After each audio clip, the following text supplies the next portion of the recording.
Hello दोस्तों, जय Hind. This is Warish Shyam. You're welcome to our YouTube channel the Warish academy.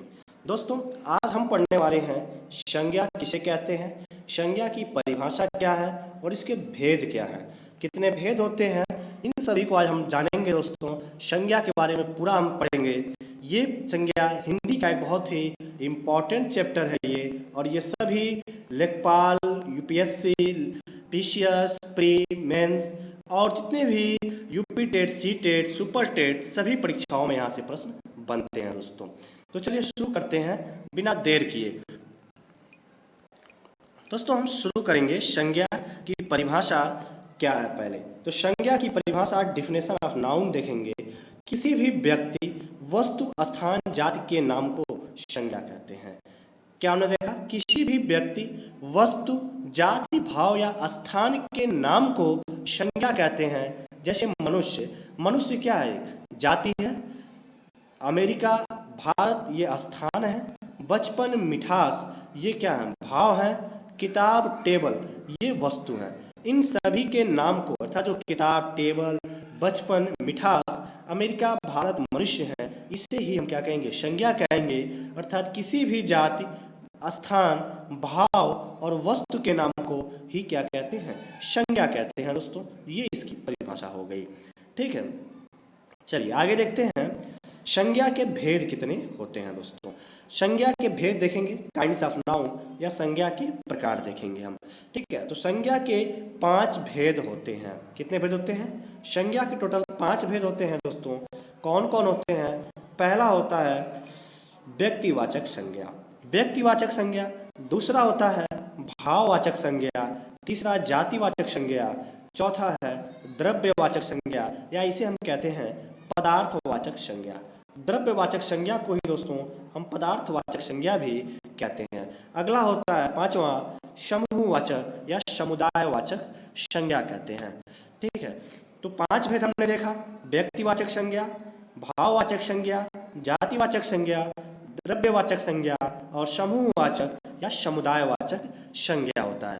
ठीक है दोस्तों, अब आगे हम देखेंगे इनकी परिभाषाएं क्या होती हैं और इसके उदाहरण क्या होते हैं। ठीक है, देखते हैं पहला दोस्तों कि पहला है व्यक्तिवाचक संज्ञा। क्या होता है पहला? व्यक्तिवाचक संज्ञा। इसकी परिभाषा क्या होती है ये भी देखेंगे। तो जो शब्द केवल एक व्यक्ति, वस्तु या स्थान का बोध कराते हों, उन शब्दों को व्यक्तिवाचक संज्ञा कहते हैं।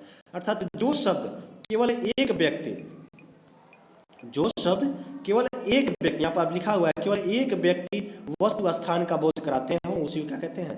व्यक्तिवाचक संज्ञा कहते हैं। जैसे कि भारत, चीन था, जो यूनिक हो, जो संसार में केवल एक ही हो, संसार में जो केवल क्या हो? एक हो, केवल जो संसार में केवल एक हो, उसी को कहेंगे हम व्यक्तिवाचक संज्ञा। ठीक है, जैसे कि भारत, संसार में भारत तो एक है, चीन भी एक है, कोई भी देश संसार में एक ही है। किताब, साइकिल, इसका नाम तो ऐसा नहीं है कि किताब किसी अन्य पदार्थ का भी नाम हो। किताब एक ही प्रकार के सभी जो बुक्स होंगे उनके हम एक कॉमन नाम देते हैं, किताब। अर्थात जो व्यक्तिवाचक संज्ञा होता है, तो जो संसार में केवल एक वस्तु, स्थान का बोध कराते हो, उसी को व्यक्तिवाचक संज्ञा कहेंगे।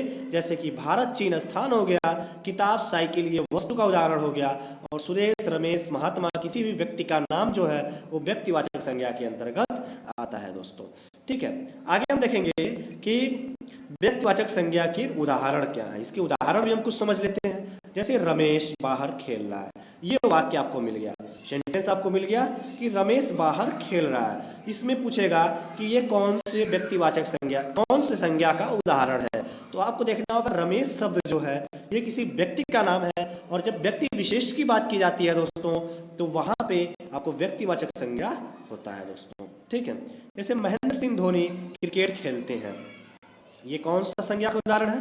व्यक्तिवाचक संज्ञा का उदाहरण है। मैं भारत में रहता हूँ, व्यक्तिवाचक संज्ञा का उदाहरण है। महाभारत एक महान ग्रंथ है, व्यक्तिवाचक संज्ञा का उदाहरण है। अमिताभ बच्चन कलाकार है, ये व्यक्तिवाचक संज्ञा का उदाहरण है। दोस्तों, तो आपने समझ लिया होगा व्यक्तिवाचक संज्ञा किसे कहते हैं। अब दूसरा इसका है, उसे हम देखेंगे। ठीक है, दूसरा हम देखते हैं कि जातिवाचक संज्ञा किसे कहते हैं। दोस्तों, ठीक है, जातिवाचक संज्ञा ये दूसरा प्रकार होता है संज्ञा का। तो जो शब्द किसी व्यक्ति, वस्तु या स्थान की संपूर्ण जाति का बोध कराते हो, उसमें क्या हमने पढ़ा था कि जो केवल एक जाति का बोध कराते हो वो कौन सा होता है? जातिवाचक संज्ञा, व्यक्तिवाचक संज्ञा होता है। वो क्या होता है? व्यक्तिवाचक संज्ञा होता है। लेकिन जो संपूर्ण जाति का बोध कराते हो, संपूर्ण जाति यहाँ पर लिखा हुआ है दोस्तों कि संपूर्ण जाति का, तो जो संपूर्ण जाति का बोध कराते हो उसे जातिवाचक संज्ञा कहेंगे। जैसे कि मोबाइल, टीवी, ये मोबाइल में हम जितने भी प्रकार के मोबाइल होते हैं सभी मोबाइल्स को ले लेंगे। टीवी में सभी प्रकार के टीवी को लिया जाएगा। गांव में जितने प्रकार सभी गांवों के नामों को शामिल कर लिया जाए तो एक कॉमन नाम बनता है जिसे हम कहते हैं कि स्थान, और ये जातिवाचक संज्ञा का उदाहरण होगा। आदमी, जानवर, प्राणी, ये जातिवाचक संज्ञा के उदाहरण होंगे। अगर आदमी में हम किसी व्यक्ति का नाम रमेश, मोहन, सुरेश कोई नाम रख देते हैं तो व्यक्तिवाचक संज्ञा हो जाएगा। केवल आदमी की बात करते हैं तो संपूर्ण मानव जाति को यह दिखाएगा। ये जानवर की बात करते हैं तो संपूर्ण जानवर का यह बोध कराएगा।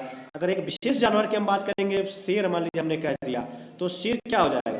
अब शेर तो हो जाएगा दोस्तों, ये व्यक्तिवाचक हो जाएगा। लेकिन अगर हमने केवल जानवर कह दिया तो जानवर संपूर्ण जाति का बोध कराएगा, तो ये जातिवाचक संज्ञा कहलाएगा।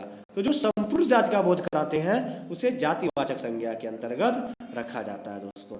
इसके जो उदाहरण होते हैं वो स्कूल में बच्चे पढ़ते हैं। अब बच्चे की बात की जा रही है, नहीं कही कि स्कूल में रमेश पढ़ता है, मोहन, सुरेश पढ़ता है। ये कहा जा रहा है कि स्कूल में बच्चे पढ़ते हैं।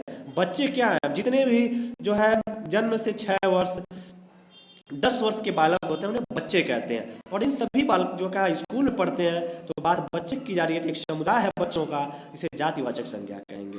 बिल्ली चूहे खाती है। चूहा कौन खाता है? बिल्ली खाती है दोस्तों। तो चूहा जब बिल्ली खाती है तो चूहा क्या है? हमने किसी एक चूहे की तो बात नहीं किया है, तो ये जातिवाचक संज्ञा का उदाहरण हो जाएगा। पेड़ों पर पक्षी बैठते हैं। अब पक्षी में अगर हम बात करें किसी एक पक्षी की, हमने बात कर लिया कौवा, कि कौवा पेड़ पे बैठता है दोस्तों, तो कौवा क्या होगा? ये हो जाएगा आपका व्यक्तिवाचक संज्ञा। लेकिन अगर हमने कह दिया कि कौवा पेड़ों पर पक्षी बैठते हैं तो ये जो है जातिवाचक संज्ञा हो जाएगा, क्योंकि पक्षी क्या होगा? संपूर्ण पक्षियों का ये बोध कराता है, जाति का बोध कराता है दोस्तों। ठीक है, चलिए आपने जातिवाचक देखा, अब आगे हम देखेंगे भाववाचक संज्ञा किसे कहते हैं। ठीक है, भाववाचक संज्ञा किसे कहते हैं? तो ये तीसरा प्रकार है दोस्तों भाववाचक संज्ञा। जो शब्द किसी चीज या पदार्थ की अवस्था का बोध कराते हो उसे भाववाचक संज्ञा कहते हैं दोस्तों। ठीक है, जैसे कि हमने आपको बताया भाववाचक संज्ञा को गुणवाचक संज्ञा भी कहा जाता है। जैसे बचपन, बुढ़ापा, मोटापा, मिठास, ये क्या है? एक भाव का बोध करा रहे हैं, तो इसे भाववाचक संज्ञा की श्रेणी में रखा जाता है दोस्तों। तो जहां भी इस तरह की बचपन आ जाए, बचपना आ जाए, बुढ़ापा आ जाए, मोटापा, मिठास जैसे शब्द दे दिए जाए, वहां भाववाचक संज्ञा टिक करेंगे। ठीक है, अगला देखते हैं भाववाचक संज्ञा के उदाहरण क्या होते हैं, इसके एग्जाम्पल देखेंगे। तो ज्यादा दौड़ने से मुझे थकान हो जाती है, ये उदाहरण दिया हुआ है। पूछा गया कि इसमें कौन सी संज्ञा होगी, तो आप कैसे जानेंगे कि ये भाववाचक संज्ञा है?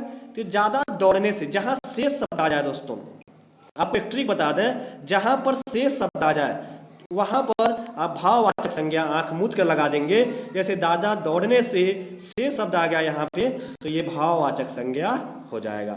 ठीक है, मुझे थकान हो जाती है, ये थकान शब्द क्या है? यहाँ भी आप देख सकते हैं थकान एक प्रकार का भाव है, तो ये भाववाचक संज्ञा है। से आ गया, कन्फर्म हो गया कि ये भाववाचक संज्ञा है। ठीक है, अगला है दोस्तों एग्जाम्पल बताते हैं। लगातार परिश्रम करने से सफलता मिलेगी। तो लगातार परिश्रम करने से क्या मिलेगी? सफलता।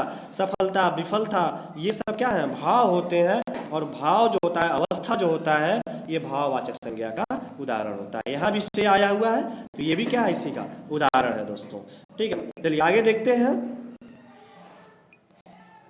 द्रव्यवाचक संज्ञा। जो चौथा प्रकार होता है इसका, वो द्रव्यवाचक संज्ञा होता है।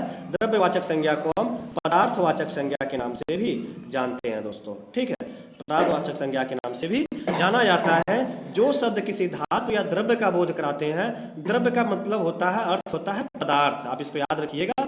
तो जो शब्द किसी धातु या द्रव्य का, पदार्थ का बोध कराते हो उसे द्रव्यवाचक संज्ञा कहा जाता है। जैसे कोयला, पानी, तेल। अब ये पदार्थ कैसे भी हो सकते हैं? ये पदार्थ द्रव भी हो सकता है, गैस भी हो सकता है और ठोस भी हो सकता है। तो किसी भी प्रकार के पदार्थों की जब बात हो तो उसे हम द्रव्यवाचक संज्ञा की श्रेणी में रखते हैं। जैसे मेरे पास सोने के आभूषण है, तो सोने के जो आभूषण है, सोना शब्द क्या है? पदार्थ है। तेल क्या है? भी पदार्थ है। दाल भी एक पदार्थ है, जिसे द्रव्यवाचक संज्ञा की श्रेणी में रखा जाएगा दोस्तों। ठीक है, चलिए आगे देखते हैं। और लास्ट जो उदाहरण होता है संज्ञा का, वो होता है समुदायवाचक संज्ञा। समुदायवाचक संज्ञा को समूहवाचक संज्ञा भी कहा जाता है। ठीक है, तो समुदायवाचक संज्ञा को समूहवाचक संज्ञा भी कहते हैं। जैसे कि किसी जिन संज्ञा शब्दों से किसी व्यक्ति वस्तु के समूह का बोध होता है, उसे समूहवाचक या समुदायवाचक संज्ञा कहते हैं। जहां आपको ग्रुप मिल जाए, जैसे जहां एक ही प्रकार के लोग एक ग्रुप में आपको मिल जाए, समूह में आपको मिल जाए, वो क्या होगा? समुदायवाचक संज्ञा का उदाहरण कहा जाएगा दोस्तों। ठीक है, जैसे भीड़, भीड़ में एक दो व्यक्ति तो होते नहीं है, सैकड़ों हजारों की संख्या में लोग होते हैं, तो ये समुदायवाचक संज्ञा का उदाहरण हो गया। पुस्तकालय हो गया, झुंड, सेना हो गया, और विद्यार्थी अगर पूछा जाए तो विद्यार्थी भी समूहवाचक संज्ञा का उदाहरण होगा। ठीक है, आगे दोस्तों कक्षा आता है क्वेश्चन में कि कक्षा किस समूह का उदाहरण है, तो आप बताएंगे कक्षा जो होगा वो समुदायवाचक संज्ञा या समूहवाचक संज्ञा का उदाहरण होगा, क्योंकि यहाँ क्या है? बच्चों का एक समूह होता है ये। ठीक है दोस्तों, तो आगे इसका उदाहरण देखते हैं हम। इसके उदाहरण क्या होते हैं? समुदायवाचक संज्ञा के उदाहरण जो होते हैं वो भारतीय सेना दुनिया की सबसे बड़ी सेना है, ये समुदायवाचक संज्ञा का उदाहरण है। कल बस स्टैंड पर भीड़ लग गई, अगर ये एग्जाम्पल मिल जाए, मेरे परिवार में 4 सदस्य हैं, तो ऐसे एग्जाम्पल अगर आपको मिल जाते हैं दोस्तों, तो ये समुदायवाचक या समूहवाचक संज्ञा के उदाहरण होंगे, क्योंकि ये समूह का बोध कराते हैं। ठीक है दोस्तों, तो इस प्रकार दोस्तों आपने देखा संज्ञा किसे कहते हैं, उसके प्रकार एग्जाम्पल को देखा। फिर ऐसे ही नए टॉपिक के साथ हम मिलेंगे। चैनल पे आप पहली बार हैं तो चैनल को सब्सक्राइब जरूर कीजिए, बेल आइकन बटन को प्रेस कीजिए, और वीडियो को लाइक कर शेयर भी करें दोस्तों। कमेंट कर अपना फीडबैक बताएं कि वीडियो आपको कैसा लगा। फिर मिलेंगे नए वीडियो के साथ, तब तक के लिए जय हिंद, शुक्रिया, थैंक यू।